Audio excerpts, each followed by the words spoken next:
I never intended to hide my success. Standing outside my aunt's suburban ranch house in Austin on a chilly Christmas Eve in 2019, I watched frost gather on my leather boots and thought about how differently things might have turned out if my family had believed in me just once.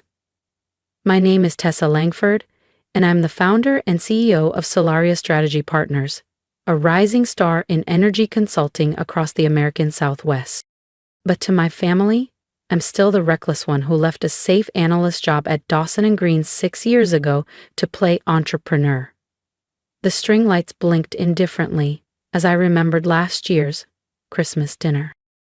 "Are you still freelancing?" my cousin Marianne asked, swirling her wine, her MBA from Rice always somehow front and center. "Uncle Dean knows someone hiring for admin support at Chevron," my mom added helpfully, not realizing Chevron had just paid my firm over $3 million, 0 cents, to help restructure their regional solar division. My uncle, Robert Langford, spent 25 years at Langford Energy Services, a company started by his father. He climbed to VP while his brother, my dad, drifted between roles. The resentment between them shaped everything about our family gatherings. "Success means loyalty," Uncle Robert always declared, nodding at Marianne and her textbook career path. Business degree, oil industry job, aggressive networking. I'd chosen my own way. After double majoring in environmental science and economics, I spent 4 years at Dawson & Green. While others played office politics, I built something real. My first solo client was a tiny wind tech company in Lubbock. Within 5 months, they'd doubled their output. When I finally resigned, my mother cried, "You're walking away from a future." She didn't know I was walking into one. So, I built Solaria. Quietly, strategically. My name never appeared on the books, just results and influence. Tonight, they'd finally learn who really owned the golden deal they'd spent all year bragging about. To my family, I was still just Tessa, the wayward dreamer renting a co-working space downtown. They didn't know that co-working space was a decoy. My actual headquarters took up the top 3 floors of Austin's premier high-rise overlooking Lady Bird Lake, but since no one in my family ever bothered to visit, the illusion remained intact. I took a breath and rang the doorbell. My aunt opened it, her face lighting up before settling into that familiar wrinkle of concern. "Tita, sweetie, we weren't sure you'd make it." She hugged me quickly, then whispered, "Your Uncle Robert's here, with a few investors. Maybe don't bring up your little business tonight." Inside, the house buzzed with Christmas warmth, string lights, chatter, catered hors d'oeuvres. Oil executives mingled with family, and of course, Marianne was holding court by the fireplace, flashing her engagement ring to anyone who'd listen. Her fiancé, Jared, now a junior VP at Langford Energy, stood nearby, soaking in every compliment. "Tessa!" my uncle called from the bar. He was already tipsy. "Come meet Glenn Martin from Velocity Core. They're hiring data entry." I almost laughed. Velocity Core was actually one of my clients. My team was finalizing their $120 million 0 cents transition into renewable assets.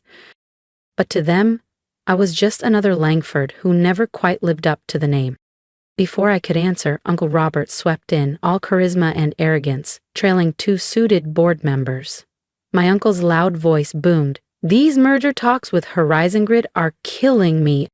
I stiffened slightly. Horizon Grid was my company. A shell I'd formed precisely to bait Langford Energy into over-leveraging. "You know," my uncle mused, "if we could just get a meeting with Solaria Strategy Partners, this merger might actually move forward." "Too bad their CEO won't take meetings," one of the board members added. I sipped my cider to hide the smirk tugging at my lips. They didn't know she was already in the room. "Not yet," Uncle Robert growled, "but they'll have to meet with us eventually. We're Langford Energy, after all." I couldn't help myself. Maybe they're not impressed by the name anymore. The room fell silent. My uncle's drink froze halfway to his lips. My mother's eyes widened. My father's jaw clenched. "Tessa," he said sharply, but I didn't stop. "From what I hear, Langford's market share has shrunk. The merger with Horizon Grid isn't a bold expansion, it's a lifeline. The words landed like a slap. Years of being dismissed, of being the afterthought at family dinners, had finally reached a boiling point. Uncle Robert turned a deep shade of crimson. "How dare you? What would you possibly know about our business?" My father grabbed my elbow and pulled me toward the kitchen. "Now." Once inside, his voice dropped to a hiss. "Have you lost your mind? You embarrassed me in front of Robert and the board." I was just, "You've always been reckless," he snapped. "With your little consulting hobby, pretending you know real business." The door creaked open. Marianne leaned against the frame, her fiancé Jared just behind her. "Maybe she should go," she said with fake concern. "We don't want to give Uncle Robert more stress. The merger matters more than her feelings." My father didn't hesitate. "She's right. Get out. We don't need some low-level consultant spreading rumors." I looked at them. My father's disappointment, Marianne's smug grin, my mother, silent as always, 5 years of hiding everything I'd built. All for this. "Fine," I said softly, grabbing my coat. "But remember this moment. Tomorrow's gonna be enlightening." Jarrett scoffed. "What could you possibly do?" I smiled, thinking of the signed merger documents waiting on my desk, bearing the signature of T.L. Phoenix, CEO of Solaria Strategy Partners. "Merry Christmas," I said, stepping into the cold, moonlit night. The next morning, I walked into Solaria before sunrise. The city was quiet, but our offices were already buzzing. "Good morning, Miss Phoenix," Emma said as she handed me a fresh espresso. Only 3 people knew Tessa Langford and T.L. Phoenix were the same person. And today, that secret was about to shatter.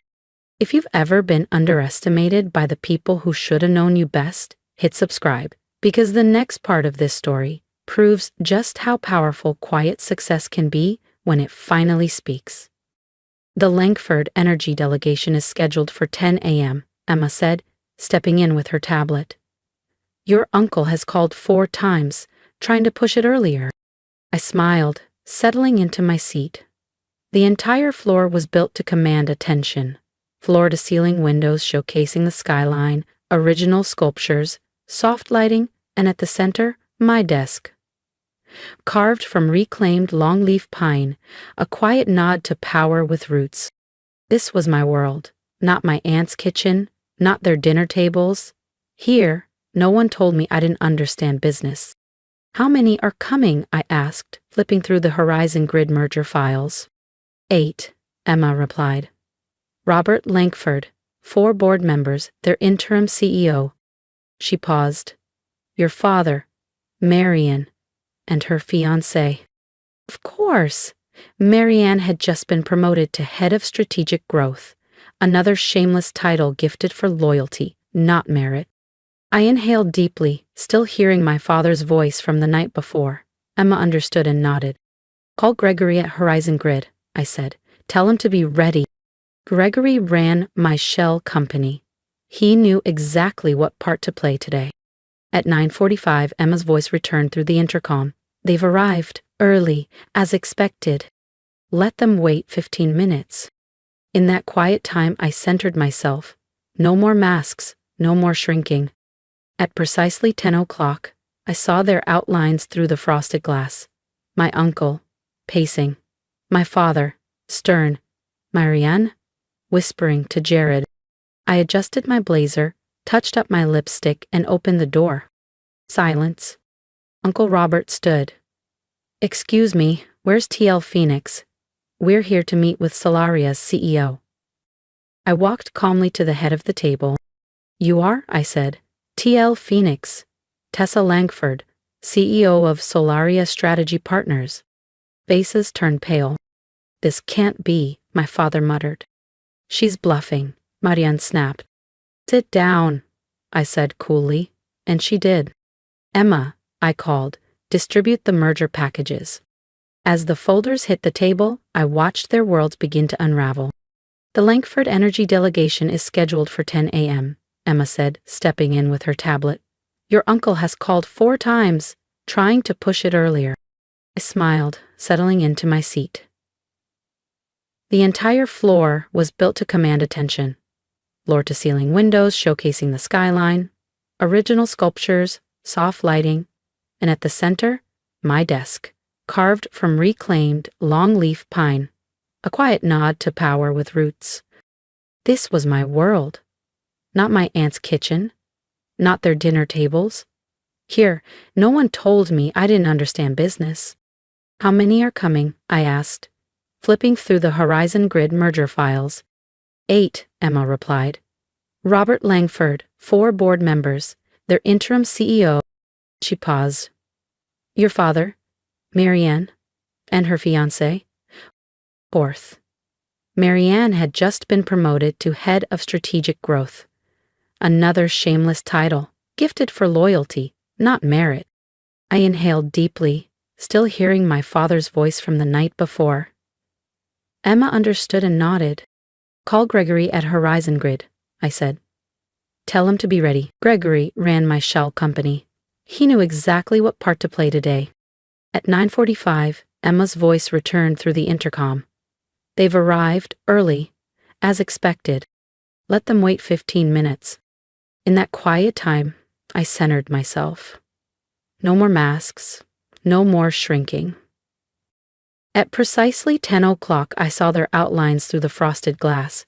My uncle pacing, my father stern, Marianne whispering to Jared. I adjusted my blazer, touched up my lipstick, and opened the door. Silence. Uncle Robert stood. Excuse me, where's TL Phoenix? We're here to meet with Solaria's CEO. I walked calmly to the head of the table. You are, I said. TL, Phoenix, Tessa Langford, CEO of Solaria Strategy Partners. Faces turned pale. This can't be, my father muttered.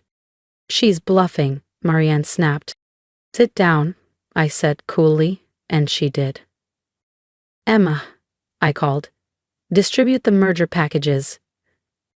As the folders hit the table, I watched their world begin to unravel. Inside the folders were detailed analyses of Langford Energy's financial standing, market weaknesses, and my proposed merger terms. As you'll see, I began smoothly, Langford's position is more fragile than anyone here realizes. Your modernization efforts failed. You've burned through capital reserves. I clicked the remote. Graphs and charts lit up across the conference room. Your market share has dropped by 42% in the past 3 years. Without this merger, you're 6 months from collapse. Uncle Robert's face darkened to maroon. How dare you? These figures, this is confidential. Nothing is confidential for me, I replied. Solaria has been tracking Langford Energy for years. I let the next truth drop. We also own large portions of your debt through holding companies you never connected to us. And Horizon Grid? That's my shell company. Jared laughed, nervous. That's not possible. Horizon Grid is international. It is, but it's mine. I built it for one purpose, to force this moment. Panic began to ripple. Every deadline you missed, every clause in every agreement. You were playing against me. My father finally spoke. Why would you do this? I looked him in the eyes, because no one at this table ever believed I belonged here. Last night you kicked me out for speaking up. Today you'll listen. I pressed the button again. Charts turned to action items. This merger will happen, but on my terms. First, the entire board will resign. This is madness, Uncle Robert slammed the table. Then, Langford Energy collapses. Your call. The room erupted. Uncle Robert shouted legal threats. Marianne cried. The board whispered furiously. My father stared like he was seeing me for the first time. Eventually, silence returned. What are your terms? Robert asked at last. Restructuring, fresh leadership, and the end of nepotism. Marianne and Jared, he asked. Removed, I said. All future positions based on merit. You can't do this, Marianne sobbed. Dad, stop her. But he didn't. He couldn't, and he knew it. As they signed the final agreements, my father remained seated, eyes full of regret. Tessa, he started. You should go, I said quietly. Emma will show you out. He paused. I was wrong about you. Yes, I replied. You were. You were, I said. Merry Christmas. After they left, I stood at the window, watching the Austin skyline glow as twilight settled over the city. Emma stepped in, quietly handing me a glass of champagne. Congratulations, she said gently, though something tells me this isn't the end. She was right. This wasn't the finish line, it was the first mile. My family now knew who I really was, but they still didn't understand what I was capable of. Tomorrow would bring new headlines, new restructuring hurdles, and the media firestorm. But tonight, I allowed myself one breath of satisfaction. The woman they dismissed from Christmas dinner now controlled the fate of Langford Energy. Revenge didn't need to be loud, it only needed to be precise. I raised my glass toward the darkened window. Merry Christmas, I whispered. The weeks that followed were a whirlwind. News of my dual identity exploded across business media. Mystery CEO T.L. Phoenix unmasked, a billion-dollar secret hidden in plain sight. Every outlet wanted the story. Sitting in my office, I scrolled through yet another headline. Tessa Langford, the consultant who outsmarted her legacy. My phone buzzed. Another message from Marianne. The 10th this week. I deleted it, unread. Ms. Phoenix, Emma said entering. The transition team is ready for final sign-off on the Langford Energy restructure. The past month had devastated my family. Uncle Robert resigned, trying, unsuccessfully, to sue. Our legal team buried him in evidence of mismanagement. My father retired early. He couldn't face reporting to his daughter. Marian and Jared were the loudest. They painted me as vindictive on social media. But it backfired when journalists exposed the damage their decisions had caused. Then Emma returned, voice softer. Your mother's downstairs, she wants to see you. I froze. My mother hadn't reached out once since the takeover. Send her up. A few minutes later, she stepped inside, visibly out of place in this space of glass and steel. She looked around, stunned. Tessa, she whispered, nervously twisting her hands. This is quite an office, my mother said quietly. What do you want, Mom? She sank into one of the guest chairs, looking smaller than I'd ever seen her. Your father's not well. The stress, everything. It's taken a toll. Marianne's engagement ended. Jared walked out after losing his role. The family's unraveling. I kept my voice steady. That's unfortunate. But business decisions aren't built on sentiment. Langford Energy is already showing signs of recovery. I'm not here about the company, she whispered. I'm here to understand. You worked so hard. We thought you were struggling. Why didn't you tell us? I let out a dry laugh. Tell you? Every success was ignored. When I made my first $1 million, you were celebrating Marianne's promotion. When I bought my first firm, you told me to apply for entry-level admin. We were trying to help. No, you were trying to force me into your box. Tears welled in her eyes. We were wrong. But you chose not to see me, I said quietly. Can't we fix this? Langford Energy will be fixed, I replied. But the family? That's not my priority. Emma will show you out. As I raised my pen to sign, I heard my grandmother's voice in memory. Something she once told me before she passed. Success isn't about proving others wrong, Tessa. It's about proving yourself right. And I signed the final document. 6 months later, Langford Energy's valuation had doubled under its new leadership. Messages flooded in from family, some furious, others suddenly sentimental. I replied to none, until one message caught my eye. Sophie Langford, Uncle Robert's youngest, the only one who'd never mocked me. I don't want anything, just wanted to say you inspired me. Watching you claim your power gave me the courage to try. I'm starting something of my own. For the first time in months, I smiled at a family message. Anna, I called. Schedule a lunch with Sophie Langford and look into her startup. Emma tilted her head. As family? No, I said. as an investor interested in real potential. That's the legacy I wanted.